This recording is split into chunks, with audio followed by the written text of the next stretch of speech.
All right, we about to get into YNW Melly and an update on his case. But before we do that, ladies and gentlemen, your boy Mr. TALIAFERRO is on Facebook. And I am going to create just exactly what we created here on YouTube. But if you got a Facebook and you tuned into it more than you are on YouTube, maybe this is a quicker update for you guys. So if you don't mind, please tune in and go like my Facebook page. Just type in it's Mr. TALIAFERRO, Mr. TALIAFERRO, whatever, and you can get me on Facebook. And sooner rather than later, this is going to be a spot where you can get your news up to date quickly. All right, Mr. TALIAFERRO TV, how's everybody doing out there? Can I just be completely honest and transparent with you guys? I still don't understand this story 100%. So you're not the only one confused listening to me and maybe reading a couple articles on this YNW Melly story. Trust me, it is one of the more confusing stories that I have heard in quite some time, and it probably ain't meant for me to ever get it 100%. You know, I just don't understand how whatever's going on between these young men, how it could ever end up or possibly get to the point where somebody kills somebody they call a friend. I just don't understand that type of logic, that type of code. It just doesn't make a lot of sense to me. Anywho, for those who don't remember, back in October, YNW Melly and YNW Portland were in a vehicle in which they had two of their homies in it. All right, Anthony Williams and Christopher Thomas Jr. They were in a vehicle together. These two men were shot in the head, the torso, and the back. Now, YNW Portland, aka Cortland Henry, and Melly, they claimed that this was a drive-by shooting. Now, as police did their forensics, they were able to, I don't know, I was told that they was able to see that the gun, the shots were from point blank range. It wasn't from a drive-by shooting, right? Because Melly and Cortland did try to get their homies to the hospital, but they were dead. So I don't know what specifically forensically didn't line up with what Melly and Cortland were trying to explain to law enforcement officials and obviously to EMT workers and everything like that. I'm just assuming that it's like, yo, we could tell that these shots were from point blank range. This wasn't a drive-by shooting.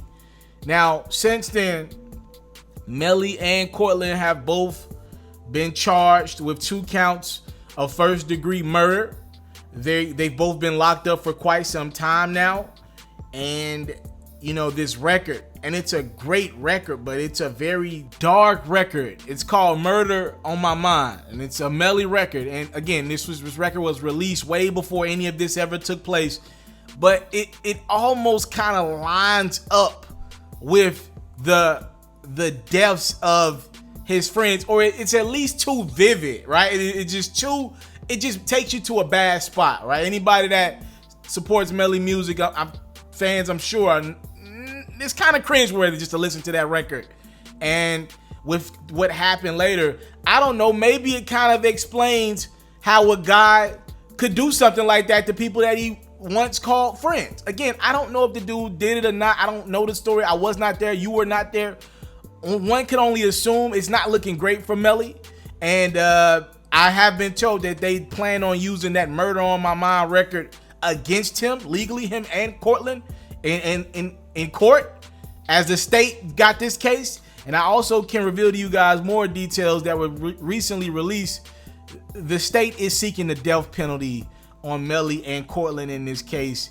They believe they have more than enough evidence to not only put these guys away for 20 years, not 30 years, not a life sentence, but the death penalty. That is crazy. I didn't even know the state of Florida did the death penalty. I know Utah did it. I didn't know too many other places on this earth still did, or at least in this country at least, still did the death penalty. I thought that was a thing that we were getting rid of in this country altogether. I don't like to see that. These are black men, ladies and gentlemen. I empathize with black men, even the ones that pull the trigger, because I know that comes from a place of hate. And I know that's something we need to get rid of in our community.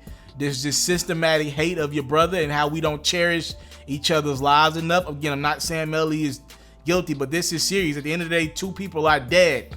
over something that took place, whether Melly or Cortland did it or whatever. Like, at the end of the day, it likely was hate within our community, some form of fashion, and the police, they're trying to put this on Melly and Cortland, saying that these two men conspired, whatever you want to put it together, to create this scene and lie to law enforcement officials as if a op, right, tried to shoot at them, when in all actuality, police are claiming, no.